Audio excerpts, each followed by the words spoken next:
Hello friends, welcome to our channel current affair updated. This is Devashish Awasthi.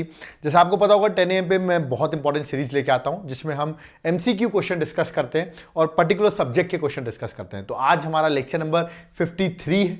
याद रखिएगा, इसका मतलब 52 लेक्चर और आ चुके हैं इंडिविजुअल सब्जेक्ट्स के। उसकी लिंक मैंने डिस्क्रिप्शन बॉक्स में मेंशन कर रखी है। आप वहां जाकर हमें प्रीवियस लेक्चर्स भी देख सकते हैं और उसकी PDF भी आपको हमारे ग्रुप पे मिल जाएगी। उसके लिए आपको कुछ नहीं करना है, आपको जस्ट हमारे व्हाट्सएप नंबर पे आप हमको ये बता दीजिए आप चैनल को आपने सब्सक्राइब कर रखा है, तो हम आपको अपने उस ग्रुप पे ऐड कर लेंगे जहां पर आपको इस लेक्चर्स की PDF भी फ्री ऑफ कॉस्ट मिल जाएगी। तो आज जो हम लेक्चर डिस्कस करने वाले हैं, आज जो हमारे क्वेश्चंस होने वाले हैं, दैट इज रिगार्डिंग एनवायरनमेंट। तो एनवायरनमेंट और करंट अफेयर्स हम हमेशा ऐड करते हैं, उसके MCQ क्वेश्चन होंगे। तो चलिए स्टार्ट करते हैं इस सीरीज को।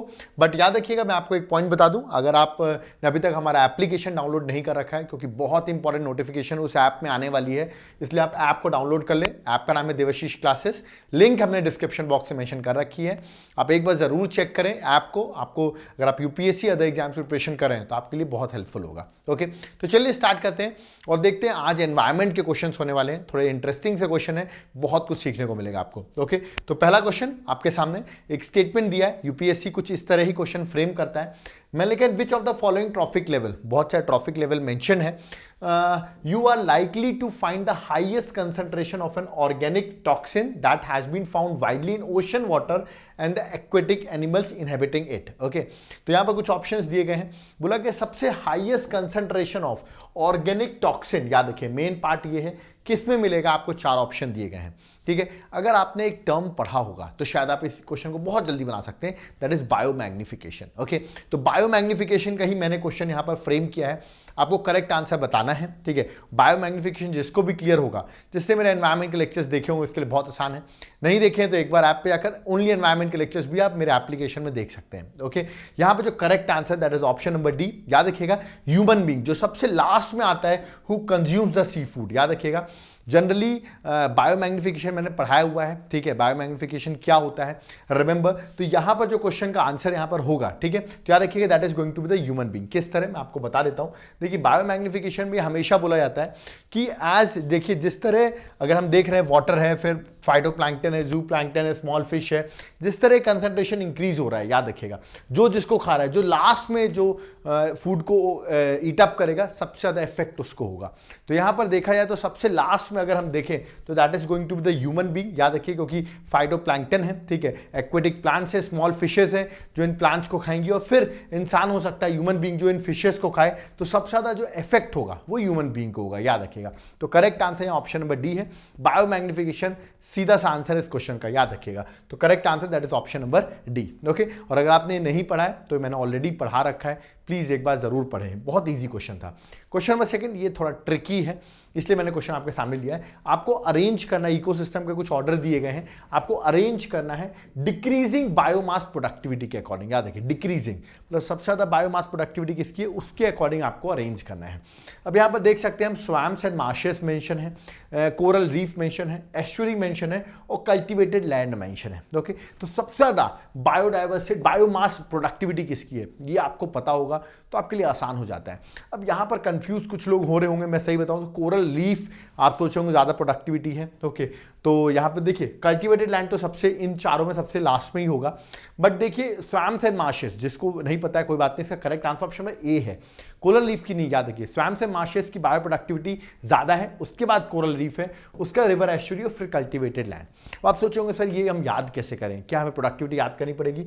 इसलिए मैंने यहां पर देख सकते हैं आप कि मैंने यहां पर सारी प्रोडक्टिविटी यहां पर मेंशन कर दी है। PDF आपको मिल जाएगी, आप देख सकते हैं सबसे ज्यादा स्वैम्स और मार्शेस की 2500 आपको दिख रही है, कोरल रीफ की 2000 है, कम है। ठीक है, ऐसे ही आप देख रहे होंगे यहां पर आप अरेंज कर सकते, कल्टिवेबल लैंड की 650 है। ओके, अब यहां पर एक पॉइंट और याद रखना आपको। देखिए, अगर आप ओशंस की बायोमास प्रोडक्टिविटी देख रहे होंगे तो बहुत कम है, 125 है। ठीक है, बट ओवरऑल ओशन आपको पता है बहुत बड़ा है। ठीक है, अगर हम बात करते हैं 71% जो है वो ओशन है, 29% ही लैंड है। ओके, तो अगर मैं बात करता हूं तो ओवरऑल अगर मैं पूछूं टोटल बायोमास, ठीक है, मैं ये नहीं पूछा प्रोडक्टिविटी किसकी ज्यादा है, टोटल बायोमास किसका ज्यादा होगा, तो आंसर वुड बी ओशंस। ये भी आपको याद रखना है, या मैंने प्रोडक्टिविटी के पर्सपेक्टिव से पूछा है, इसीलिए आंसर स्वैम्स एंड मार्शेस का ज्यादा है। बट याद रखिए टोटल बायोमास ओशन का होता है, ये भी आप याद रखिएगा, एग्जाम में क्वेश्चन फ्रेम हो सकता है। तो करेक्ट आंसर यहां ऑप्शन नंबर ए है। Okay, question number third, symbiotic relationship. मैंने बहुत सारे रिलेशनशिप पढ़ाए हुए हैं आपको, ठीक है। म्यूचुअलिज्म पढ़ाया हुआ है जिसको हम सिम्बायोटिक रिलेशनशिप कहते हैं, और भी मैंने बहुत से एमेंसिलिज्म वगैरह बहुत कुछ पढ़ाया हुआ है आपको। मैंने यहाँ पर पूछा है सिम्बायोटिक रिलेशनशिप लाइकेंस जो होता लाइकेन आपने सुना होगा कि कैसे उसको डिफाइन कर सकते हैं अपन। ओके, सबसे पहले आपको पता हो लाइकेंस में किन दोनों का रिलेशनशिप है, पहले तो आपको ये पता होना चाहिए, क्योंकि यहाँ ऑप्शन अलगी फंगस दो ऑप्शन है, थर्ड है फंगस बैक्टीरिया, फोर्थ है बैक्टीरिया और दैट इज एल्गी। ओके, तो पहले आपको ये क्लियर करना पड़ेगा जो लाइकेंस है ओके वो किन दोनों का होता है। आई होप आपको क्लियर हो, yes it is between that is algae and fungus. Okay, तो इसका मतलब ऑप्शन नंबर सी कट हो जाता है और डी भी कट हो जाता है, बैक्टीरिया का कोई लेना देना नहीं है। अब लाइकेंस की मैं बात करता हूं, ठीक है, तो इसमें रिलेशनशिप किसका है, ठीक है, ये आपको याद रखना है। जो इसमें फंगस होता है बिल्कुल दोनों एक दूसरे के लिए बेनिफिट है, फंगस और जो आपका दैट इज एल्गी, दोनों एक दूसरे के लिए बेनिफिट है, इसलिए इसको सिम्बायोटिक रिलेशनशिप कहते हैं। यार कि फंगस है वो यहाँ पर शेल्टर प्रोवाइड करेगा, वाटर प्रोवाइड करेगा और मिनरल्स प्रोवाइड करेगा। बदले में जो एल्गी है ये आपको हमेशा याद रखना दैट प्रोवाइड्स फूड। मैंने कोरल रीफ में भी पढ़ाया हुआ है आपको, ठीक है, ये एल्गी जो होता है वो फूड प्रोवाइड करता है, ये आपको याद रखना है, ठीक है। तो यहाँ पर करेक्ट आंसर जो हो जाएगा that is option number B. बड़ा ही इजी क्वेश्चन था, कभी कभी पूरे लाइकेंस के बीच में तो फंगस और दैट इज एल्गी आंसर होता है, बट याद रखिए रिलेशनशिप भी पूछा सकता है। तो करेक्ट आंसर ऑप्शन बी है, यूपीएससी लेवल का क्वेश्चन है इसलिए थोड़ा डिफिकल्ट है। ओके, तो correct answer that is option number B. Okay, next question में फोर्थ में आते हैं, ये भी इजी क्वेश्चन दिख रहा होगा आपको बट डिफिकल्ट है, मेरा ऐसा मानना है, क्योंकि मैंने यहाँ पूछा है word biodiversity was popularised by, किसने वर्ड बायोडाइवर्सिटी मैंने पूछा है पॉपुलराइज किया हुआ है। He is also known as father of biodiversity, मैं आपको बता रहा हूं। अब यहाँ 4 ऑप्शंस दिए गए हैं, बहुत ही जो मैंने ऑप्शंस दिए वो भी बड़े एनवायरमेंट से रिलेटेड हैं, जैसे हैकले की बात करें, मेयर्स की बात करें, टेंसले की बात करें, विल्सन की बात करें, सभी इससे रिलेटेड है। तो ये बड़ा स्टैटिक क्वेश्चन हो जाता है, इसको अपनी नॉलेज में जरूर ऐड करें जिनको अभी नहीं पता है। इसका करेक्ट आंसर जो है दैट इज एडवर्ड विल्सन, याद रखिएगा, he is also known as father of biodiversity. Okay, तो करेक्ट आंसर ऑप्शन में ए है, कंफ्यूज नहीं होना है आपको, ठीक है। बायोडाइवर्सिटी के फादर कहा जाता है इनको, मैंने लिख भी रखा है, known as father of biodiversity. Okay, चलिए, ये फैक्चुअल क्वेश्चन था।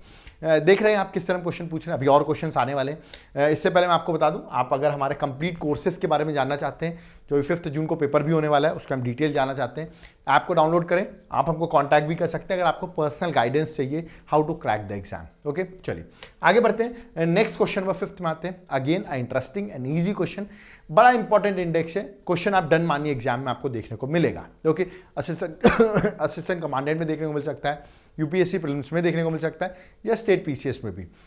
ग्लोबल क्लाइमेट रिस्क इंडेक्स मैंने पूछा, बहुत न्यूज में रहता है, ये पब्लिश कौन करता है? Easy question I think so, but मैंने आपको लग रहा वो इजी है, बट मैंने ऑप्शंस डिफिकल्ट बना दिए हैं। क्यों?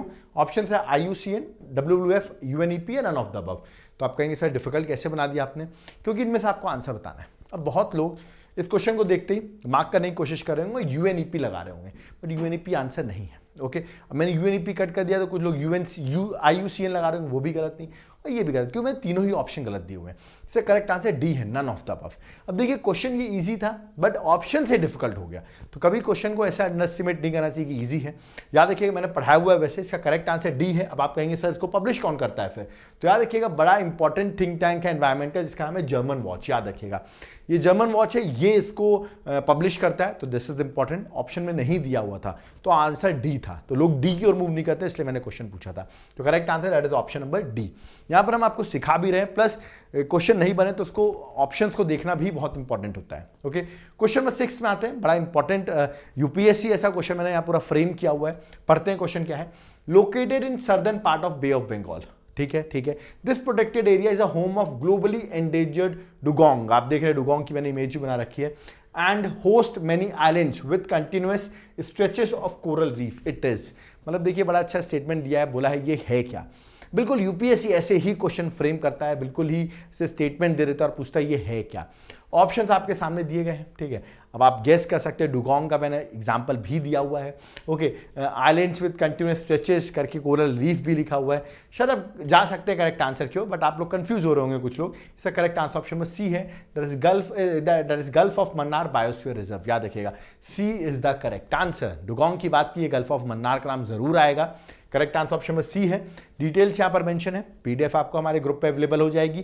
चैनल सब्सक्राइब कर रखा है, पीडीएफ आपको ऑटोमेटिकली फ्री ऑफ कॉस्ट मिल जाएगी। ओके, चलिए नेक्स्ट क्वेश्चन आते हैं, question number 7। This is most interesting question, बड़ा इंपॉर्टेंट फैक्ट आपको यहाँ पर क्लियर होगा इस क्वेश्चन के बाद।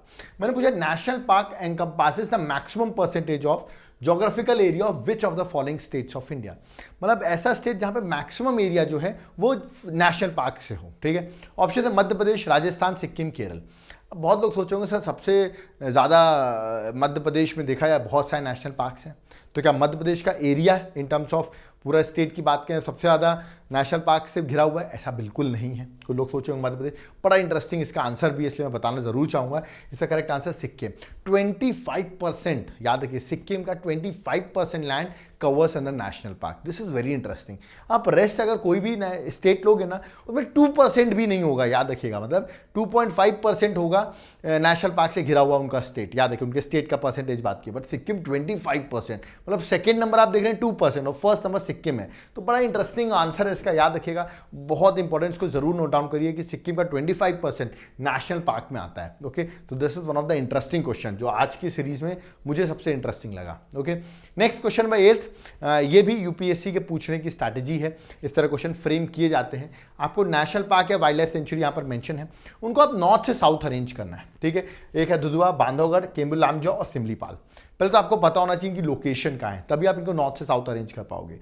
दुधवा मैं आपको बताया तो यूपी में है, बांधवगढ़ मध्य प्रदेश में, केम्बुल लामजाओ बड़ा फेमस है मणिपुर में, and Similipal that is at Orissa. Okay, अब इनको नॉर्थ से साउथ अरेंज करना है। अब क्या होगा, अब बड़ा कंफ्यूजन हो सकता है कौन सबसे नॉर्थ में होगा, इसलिए इंडिया का मैप आपको बड़ा क्लियर होना चाहिए। ओके, इसमें जो करेक्ट आंसर दुधवा जो है सबसे यूपी में सबसे तेराई रीजन में है, तो 1 सबसे ऊपर होगा, ठीक है। उसके बाद देखा जाएगा तो मणिपुर दैट इज केम्बुल लामजाओ मणिपुर में है। उसके बाद मध्य प्रदेश में जो आएगा दैट इज बांधवगढ़, और लास्ट में जो है दैट इज सिमलीपाल। तो 1 3 2 4 that is correct answer, option number A है। इसको आपको बिल्कुल ही इंडिया का मैप अगर क्लियर होगा तो शायद आप देख सकते हैं कि करेक्ट आंसर क्या हो सकता है, बट बिना मैप के it going to be difficult question. Okay, तो करेक्ट आंसर ऑप्शन ए है। एक बार मैप सब जरूर मैच कर लीजिए जो मैंने बताया हुआ है। ओके, नेक्स्ट क्वेश्चन नंबर 9, कुछ करंट अफेयर क्वेश्चन आते हैं। ये एक इंपॉर्टेंट मैं आपको हिंट दे रहा हूँ, कोल फील्ड है, याद है कि बड़ी इंपॉर्टेंट माइंस है यहाँ पर, जहाँ अभी सरकार कमर्शियल माइनिंग के लिए प्रॉस्पेक्ट तैयार कर रही है, जिसकी वजह से वहाँ पर स्ट्राइक चल रही है, तो बड़ा न्यूज़ में आ गया, इसलिए मैंने वो कोल फील्ड आपसे पूछ ली है। सिंगरेनी, याद रखिए सिंगरेनी की बात कर रहा हूँ मैं, जो कि एक बड़ा इंपॉर्टेंट विलेज है जो कि लोकेटेड है इंडियन स्टेट में ऑफकोर्स, जहाँ मैंने बताया आपको अभी बड़ा स्ट्राइक चल रहा है वहाँ पर कमर्शियल माइनिंग की वजह से। किस स्टेट में लोकेटेड है जहाँ पर ये इतना इशू चल रहा है? तेलंगाना, कर्नाटका, महाराष्ट्र या आंध्र प्रदेश? तो अगर आप देखेंगे न्यूज़ पे डालेंगे भी इसके बारे में तो आपको आ जाएगा कोल फील्ड है, बड़ा बड़ा इंपॉर्टेंट कोल फील्ड है।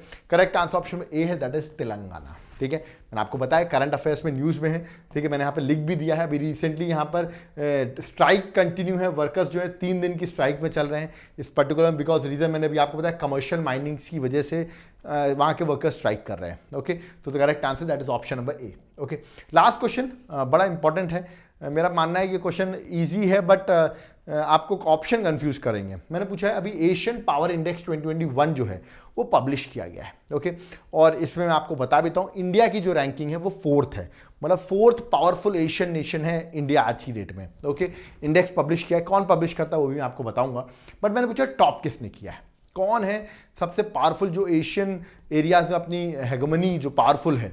ऑप्शन है चाइना, पाकिस्तान, यूएसए या रशिया। ओके, इंडिया तो 4th नंबर पे, तो इंडिया ऑप्शन भी नहीं है, पाकिस्तान हो नहीं सकता, आप बिल्कुल समझ सकते हैं। ओके, अब बहुत लोग सोचेंगे सर चाइना या रशिया में से करेक्ट आंसर होगा क्योंकि एशिया के पार्ट है, बट ऐसा नहीं है।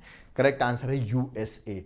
देखिए ये क्वेश्चन बड़ा इंटरेस्टिंग आता है, आप एशिया सोचते हैं तो आपके दिमाग में आता होगा सर बिल्कुल चाइना या रशिया में से होंगे, नहीं, बट रशिया तो 5th रैंक पर है, इंडिया से भी नीचे है, याद रखिएगा। 1st रैंक पे यूएसए है, 2nd पे चाइना है, 3rd पे जापान है, 4th पे इंडिया है, रिमेंबर। तो ये मैंने आपको रैंकिंग बता दी है, ठीक है, तो ये आप देख सकते हैं Lahauli institute of Asia power index जो पब्लिश करता है इसको, ठीक है। इंडिया मैंने बताया आपको रैंक 4th पर है। ओके, तो पावरफुल कंट्रीज में बात किया, मैंने रैंकिंग भी आपको अरेंज कर दी है। यूएस का सबसे ज़्यादा से है एशियन रीजन्स में, याद रखिएगा। तो इंटरेस्टिंग होता है, थोड़ा एशिया देख के हम यूएसए मार्क नहीं करते हैं, इससे मैंने क्वेश्चन यहाँ पर फ्रेम किया। ओके, तो यहाँ पर हमारे क्वेश्चंस कंप्लीट होते हैं, बट अगर आप इंडिविजुअल सब्जेक्ट की प्रिपरेशन करना चाहते हैं, लेट अस सपोज आप कोई अदर एग्जाम दे रहे हैं, आपको पॉलिटी, ज्योग्राफी, हिस्ट्री ऐसे सब्जेक्ट्स पढ़ने हैं, तो उसके लिए आप एक बार ऐप को मैं डाउनलोड करें। आप चाहें तो पॉलिटी एग्जाम्पल मैं आपको दे रहा हूँ, यहाँ पर पूरी क्लासेस की PDF आपको डाउनलोडेबल मिल जाएंगी। आप PDF भी डाउनलोड कर सकते हैं, पढ़ भी सकते हैं, आपके लिए बहुत बेनिफिट होगा। आप हमको कॉन्टैक्ट भी कर सकते हैं अगर आपको गाइडेंस में इशू आ रहा है कि किस तरह प्रिपरेशन करें। व्हाट्सएप भी कर सकते हैं किस तरह प्रिपेयर किया जाए, हम आपको ज़रूर गाइड करेंगे। ओके, तो यहाँ पर हमारा जो सीरीज़ था 10 क्वेश्चंस की वो यहाँ पर कंप्लीट होती है। आई होप आज के क्वेश्चन से बहुत कुछ सीखा होगा। नेशनल पार्क वाला वो क्वेश्चन जिसका आंसर सिक्किम था, I think one of the most interesting question जो आपको ज़रूर ऐड हुआ होगा नॉलेज में। 25% लैंड जो है वो सिक्किम का नेशनल पार्क से घिरा हुआ है। Okay, this is one of the interesting question. ऐसे इंटरेस्टिंग क्वेश्चन अगर आपको बनते हैं या आप सीखते हो तो आपके लिए बहुत इंपॉर्टेंट हो जाता है। तो इसलिए अगर आपको क्वेश्चन हमारे पसंद आ रहे हो और आपको अच्छा लग रहा हो कि हाँ आप डेली कुछ ना कुछ प्रैक्टिस कर रहे हो, तो वीडियो को लाइक ज़रूर करके जाएं और फर्स्ट टाइम चैनल को सब्सक्राइब करें। इन सब लेक्चर्स की PDF हम आपको अपने टेलीग्राम ग्रुप पे ऐड करते हैं। ओके, लेकिन वो ग्रुप हम तभी ऐड करते हैं, याद रखिए ओपन नहीं है, वो तभी ऐड करते हैं जब आप हमारे लेक्चर्स को वॉच करते हो, हम उनकी PDF आपको फ्री ऑफ कॉस्ट प्रोवाइड करते हैं। तो आप हमसे व्हाट्सएप नंबर पे भी कांटेक्ट कर सकते हैं अगर आप ग्रुप पे ऐड होना चाहते हैं। कोई डाउट क्वेरी है तो आप हमको ज़रूर कमेंट बॉक्स में मेंशन कर सकते हैं। ओके, और अगर इस लेक्चर से रिलेटेड आपको कोई क्वेरी है वो भी आप कमेंट में कमेंट कर सकते हैं। Thank you.